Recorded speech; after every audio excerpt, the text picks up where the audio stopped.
स्नेहदा स्पन्दन स्नेहदा स्पन्दन।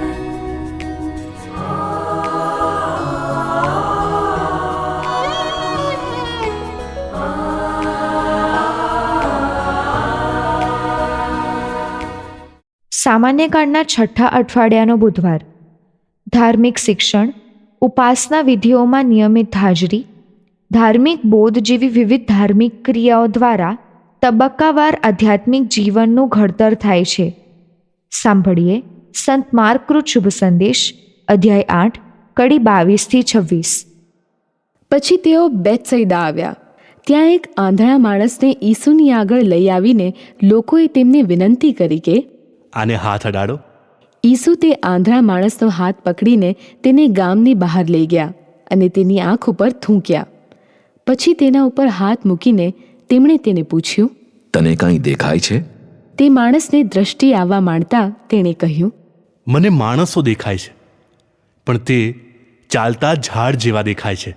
ત્યાર પછી ઈસુએ ફરી તેની આંખો ઉપર હાથ મૂક્યો, એટલે તેની નજર સ્થિર થઈ ગઈ. તે સાજો થઈ ગયો અને તેને બધું ચોખ્ખું દેખાવા લાગ્યું. ઈસુએ તેને ઘેર મોકલી દીધો અને કહ્યું કે ગામમાં કોઈને કહીશ નહીં. स्नेहदा स्पन्दन स्पन्दन। આજના શુભ સંદેશમાં ઈસુ બેથસૈદાના એક અંધ ભાઈને દ્રષ્ટિદાન આપે છે. બેથસૈદા ગામમાંથી 5 જણ ઈસુના શિષ્યો છે: પીતર, આંદ્રિયા, યાકોબ, યોહાન અને ફિલિપ.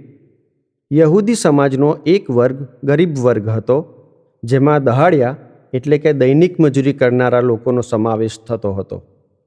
ગાલિલ પ્રાંતમાં મોટાભાગના યહૂદીઓ ગરીબ વર્ગના હતા. બેથસૈદા ગાલિલ પ્રાંતમાં આવેલું છે. બેથસૈદાનો આ અંધ ભાઈ ગરીબ વર્ગનો જ હશે, પણ અંધાપાને કારણે તે દૈનિક મજૂરી ના કરી શકે. તેણે ભીખ માગીને જ જીવન પૂરું કરવું પડે. આજે એના જીવનમાં એક આમૂલ પરિવર્તન આવે છે. આમૂલ પરિવર્તન આવવાનું કારણ છે ઈસુ તેના જીવનમાં પ્રવેશે છે. બેથસૈદાના ગ્રામજનો આ અંધ ભાઈને આજે એક મોટું દાન આપે છે. તેને ઈસુ પાસે લઈ આવે છે અને ઈસુને વિનંતી કરે છે એનો સ્પર્શ કરવાની. કોઈકને ઈસુ પાસે લઈ આવવો એ ખૂબ ઉમદા કાર્ય છે. આપણે એક વ્યક્તિને દેવાલયમાં લઈ આવી શકીએ કે આપણી પ્રાર્થનામાં સહભાગી કરી શકીએ. એ કદાચ વ્યક્તિ શારીરિક રીતે હાજર ના થઈ શકે, તો એને માટે પ્રાર્થના કરી આપણે એ વ્યક્તિને ઈસુ પાસે લાવી એ વ્યક્તિ માટે મોટું કામ કરી શકીએ.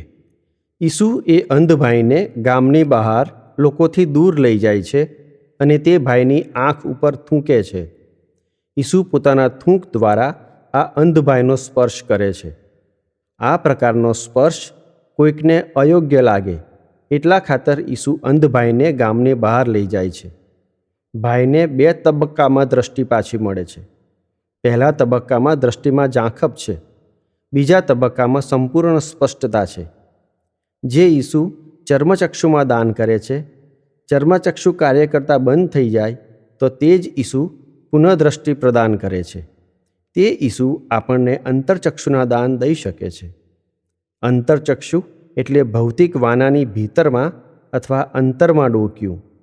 એક ઠેકાણે એક ભિક્ષુક સવારના પોરમાં એક પુરોહિત પાસે માગવા માટે આવી પહોંચ્યો.